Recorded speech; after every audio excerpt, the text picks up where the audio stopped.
is the Bloodline? Is that faction? Is that storyline becoming stale?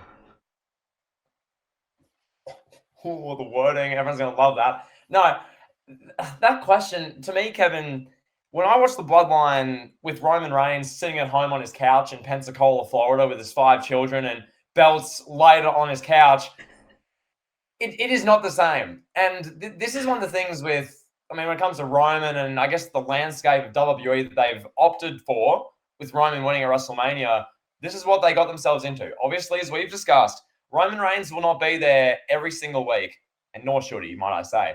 He's not there every week. So what we get as a result when it comes to the Bloodline are these, 4-week, 6-week, 8-week blocks. We saw one after WrestleMania, Kevin, around Backlash time, April, May. We're seeing one now, August, most of September. We just don't have to say Roman. Roman's just not there.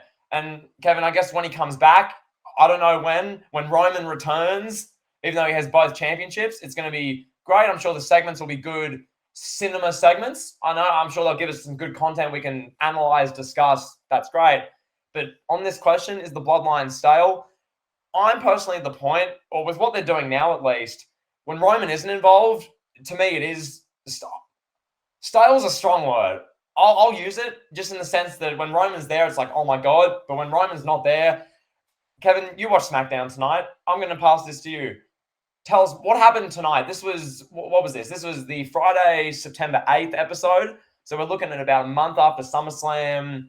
This is the sort of, I won't say the guts of the WWE year, but we're not at WrestleMania. Like WrestleMania 39 is long gone. WrestleMania 40 is still a while away. We're not at the Rumble yet. We've passed SummerSlam. What did the Bloodline do tonight, pal? So I watched this show, like you said, and it felt like with the Bloodline, at least on this episode, it felt like they're kind of running circles right now. We did get a tease with LA Knight and Paul Heyman. That was pretty big, where like Paul Heyman just kind of brushed off LA Knight. It was like, yeah, get out of here, kid. Yeah, So that's cool. But as far as like the stuff that's going on with the Usos and Solo Sikoa in particular, it's kind of hard for them to keep up the Bloodline when one guy is on Raw, the other guy is hated by everybody in the faction. Roman hates Jimmy, Jay hates Jimmy, Solo and Paul Heyman hate Jimmy. Basically what we saw on tonight's SmackDown was Jimmy went up to Paul Heyman and it was like, he's wearing the We Are the One shirt. It's like, I'm still in the Bloodline. Nobody kicked me out. None of the elders kicked me out. I'm still here. And Paul's just like, well, kind of, but not really, And then they kind of had each other's back. Like, Paul Heyman got into a confrontation with AJ Styles, and then Jimmy beat him up, and it's like, okay, kinda. I don't know. It's interesting. I know Triple H is the one that's writing down the segments. I had a notebook ready. Hold on, pal. I'm gonna get my notebook. Okay. While Kevin does that, what I will say, just while he gets the notes here, I do like that they're going for this, I guess, Styles versus Roman Reigns thing is what they were teasing. Kevin, Styles versus Roman Reigns, I think, is where they might go for Saudi Arabia, I guess. So there's your direction. When Dorian White gets off his couch in Pensacola with his 5 children, I guess that's where they're going to go. But Kevin, over to you. This is your bit right now. You've got your notebook there. You're with our listeners. You can hear me? Yep, I'm here. I'm doing what Triple H does right now. I'm writing down the segment, pal. I'm writing down the show. I got the pen. All right, so here we go. That says Jimmy Uso and Paul Heyman segment. So that's what Paul Levesque wrote down in his office for the 15-minute slot, 15-minute in the first quarter slot of SmackDown today. So because Triple H wrote that on a piece of paper and Vince McMahon did not, now that is defined as magical, cinematic, advancement in the storyline.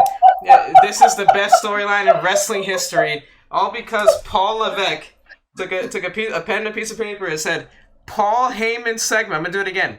Paul Heyman backstage segment. All right, I'm writing this down in real time. Oh Paul Heyman backstage segment. Triple H did that right there. Just wrote down Paul Heyman backstage segment. So that means now that we are told that this is the best that wrestling's been in 25 years. This is the height of wrestling because Triple H wrote that segment. If Vince McMahon wrote down this segment and said, you know what, Paul Heyman backstage with the Usos, and they executed the exact same segment, people would say, oh, this is the worst SmackDown in months. Oh, SmackDown was boring tonight. But again, Paul Levesque wrote it, and there's a safer, calmer work environment now in WWE, so that means that the on-screen product just has to be loved and praised for everything that it is. So, in short, Yep. I don't want to say the Bloodline's being stale. That's a very strong statement. I don't want to say that it's gotten stale, but I think kind of like what Wrestling Gift said on his SummerSlam review. They did the Jimmy Uso and the Jey Uso thing, storyline, the turn, just to do it. There's really no reason for it. Right now, we're at a point where the Bloodline is not really doing anything. Like I said, they're kind of running in circles. And they're going to get to bigger stuff when Roman comes back in November. And it'll be the best that SmackDown's been when Roman's back. But right now, I'm not all that interested in what the Bloodline's doing. And I know it's just a transitional period, but I don't know. It just feels like they're adding layers to a story that doesn't really need it. But realistically, what else can you do without Roman there? Well, Kevin, when Triple H sat down in February of this year or March or whenever and did what you did just there with a notebook, a pen, and wrote down WrestleMania 39 main event, Roman Reigns defeats Cody Rhodes, and then wrote down WrestleMania 40 main event, Cody Rhodes defeats Roman Reigns. As soon as he did that, what's going to happen as a byproduct? We have, 52 SmackDowns, 52 Raws between, as we know. Roman Reigns isn't going to show up on every single one of them, nor should he, as I said. But there are some filler months in there. And what we get is stuff like that. And months like this where Roman... When was the last time Roman was on... Was it SummerSlam? Yeah, it was the lead up to SummerSlam. That was the last time he... Or, no, he was on the Raw after SummerSlam, I think. Yeah, because he was at SummerSlam where he had the 36-minute main event match where everyone knew what the outcome would be, and they were literally fighting over a necklace. I remember that. Wow. But beyond that, Kevin, tell me when I'm telling lies, pal. Phil Brooks. But, when I look at SmackDown just generally now, Jimmy Uso is on SmackDown. Jey Uso is on Raw. I guess they're trying to keep them separate until WrestleMania next year. I guess. I don't know, Kevin, it's sort of how much stock you put in this Usos match. Because as we've discussed in this show, that's like the greatest tag team of all time, or one of them. And they're going to have a match against each other. But I don't know. Well, am I disrespectful for saying I don't feel I need to wait 6 months to see that at WrestleMania? Like, can that not happen now as the big feud on SmackDown? Like, I don't know. I get it. Cody's played politics backstage and recruited Jey Uso to Raw. And then Cody's going to get traded. Cody's going to get traded to SmackDown using Jey Uso's love and friendship sometime next few months. And then Cody's going to be confronting Roman on SmackDown in January. I get it. I understand what they're doing. But I'm just saying, Jey Uso, Jimmy Uso, they're on separate shows. The Bloodline storyline, seemingly for the next month at least, has come to a grinding halt with what you can really progress. So, I don't know. Am I wrong, Kevin? Talk to us. I think... Okay. So what we want to say is this. The Bloodline has been great for almost 3 years now, just about. And everything they do, for the most part, has been good. Now, the fact that they've taken a little bit of a step back and they're regressing right now, it's okay.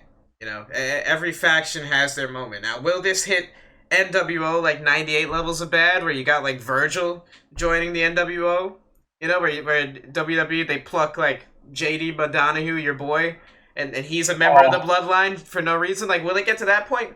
Hopefully not. I don't think it's at that level. It's not bad by any means. It's just not as fresh and as captivating as it once was. Like, I'm not sitting there watching Jimmy Uso in a backstage segment yelling at Paul Heyman thinking, wow, this is like really good. This is like as good as the peak Bloodline stuff is really all that we're trying to say here. Yeah. And in fairness, I must say, and just to be objective here, this compared to what we were getting 3 to 5 years ago still, even right now where it's like, it's not Roman Reigns entering Montreal to face this raging hot Sami Zayn after a year of storytelling. It's not at that sort of peak, which in my opinion, that was that the peak of the Bloodline, that Roman Reigns, Sami Zayn, like Elimination Chamber sort of time in February? Was it? I don't know. It's certainly one of them. But, now what we're getting, Jimmy Uso, he walks over to Paul Heyman. Heyman awkwardly doesn't interact with him properly and runs off on Skype to Roman Reigns, giggling like a 14-year-old girl. I guess that's what's going on now. And that's fine, because Kevin, one more thing on this before we move on. I just want to say, we know what's going to happen with the Bloodline roughly. We don't know exactly the timeline, but we know there's going to be a Solo Sikoa turn at some stage. We know Roman's eventually going to lose this title, probably at WrestleMania 40 to Cody Rhodes. He's going to have his big moment, you would assume at this point.